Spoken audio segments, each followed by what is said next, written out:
Hey everybody, what's up? You're listening to Experiment.fm, a podcast where we talk about marketing experimentation, optimization, testing, growth, where we run real experiments on products and brands that we've built, bought, or partnered with a client on. So let's dig in. Hey everybody, welcome to what I think is the first episode of Experiment.fm. I am Ryan Riggin. And I am Brianne Zapian. And we're going to kick off our show series podcast here with a little intro video about what is Experiment.fm and what to expect in the coming episodes. So Brianne, why don't you take it away? Thank you. So yeah, just a little bit about what this podcast video series is going to be about is we're an agency, we're a working agency in the Kansas City area, and we are inviting you into our conference room and essentially letting you see what we're really talking about, how we really do things, and the behind the scenes look of how an agency is doing digital technology in what is now almost the new decade of 2020 and beyond. So wow, yeah. Crazy, huh? Yeah, that sounds like the future. Yeah. So like she said, Measure Media is a digital agency. We focus on experimentation, growth, helping clients with, increase conversion rates, drive traffic to their websites, and sort of do all things growth. And with that, over the last 5 years, working on a lot of different client projects in a bunch of different business models, SaaS, B2B, e-commerce, ad monetization. We have done a lot of experiments, and we found this formula for how to work with clients and do growth by way of experimenting with different ad campaigns, different conversion strategies, different funnels, and structuring a process around experimentation. This episode here is just going to be really high level about what that is and how we work, and then in the future we're going to, you can probably expect 3 episode types. The first of which will be sort of deep dive analysis of a given topic around experimentation and testing. The second will be probably interview series and conversations with entrepreneurs, marketers, technologists that are experimenting with their own products.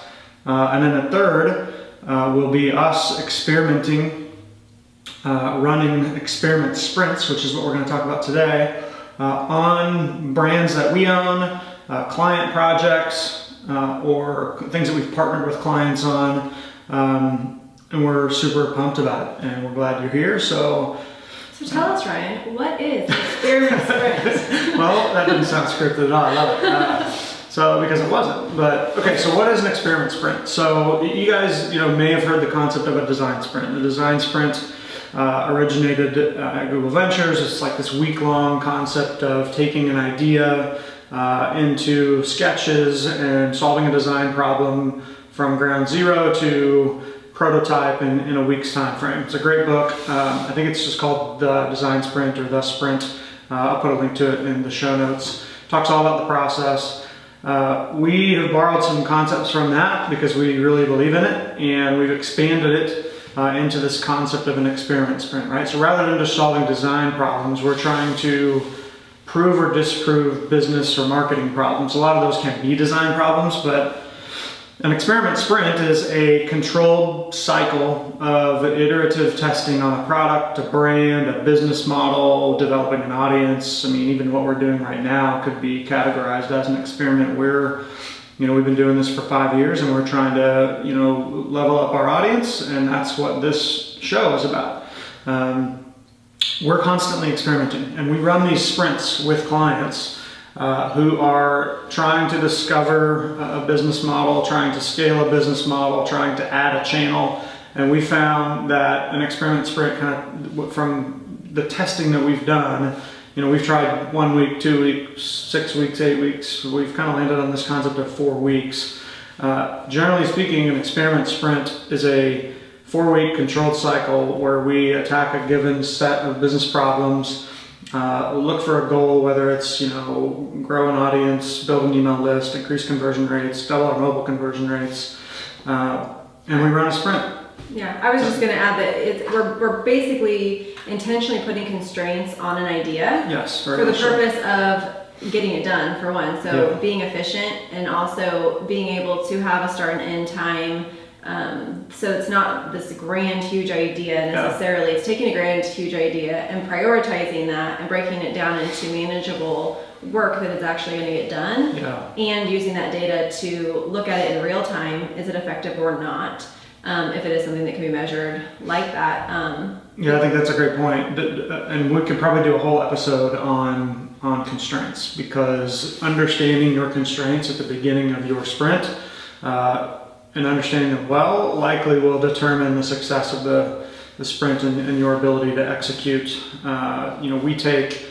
We work with our clients to take business problems, analyze solutions, sketch them, design them, build them, implement them, run traffic to them in a lot of cases, and analyze the results and then iterate in a month-long time frame. So there's a lot of things that have to happen for that to go right, and you really have to understand your constraints. And we'll talk about all of those and how to set them up in future episodes, what type of businesses would use different kinds of sprints and that sort of thing. And also, I would say, like, in those deep dives, we'll also do some how-tos and give you guys insight into how we actually do that as an agency. And I think that's great. I think it's a great segue into a couple of the next episodes. What to expect here is we're going to do an episode on how to plan an experiment sprint, right? And you'll get to see kind of an inside look at our process as if you were a Measure Media client. We'll go through kind of the onboarding process, the initial sprint planning meeting, and figure out kind of what we're going to do during the sprint, what we're going to attack, how we make those decisions, what the team looks like. And then we'll do a few of these on live products and brands that are out in the wild, and see how it goes. Good, bad, and the ugly. Everything. A lot of agencies will share all the successes, and we have a lot of those, but we also get our nose bloodied a lot. So it's a matter of learning and iterating and testing, and that's what we're here to show you, kind of the behind the scenes look of how to grow a brand digitally in 2020. Right. Which is another advantage of the constraints, like in like making it within a short amount of time. You're not going to spend a lot of time and money wasted on the wrong thing. Yeah, for sure. So, you'll figure out the answers. If your nose gets bloodied, you're at least like going to stop it like pretty fast. Progress, right? Progress is the number one rule, right? You have to be moving forward. And we're thrilled that you're here. And if you have any ideas or comments or thoughts on questions, thoughts on content that might be cool, or if you're experimenting and running sprints with your own brand, we'd love to hear about it. Comment in the channel or shoot us an email. Tell us what you'd like to hear about. And if you're in the Kansas City area, we're a remote agency. Remote first is a big part of our culture, but a good portion of our team is in Kansas City. If you're in KC, swing by our office and say hello, or get on our calendar, and we can do a sprint. For sure. Cool. Right. Thanks for taking the time. Bye. See ya.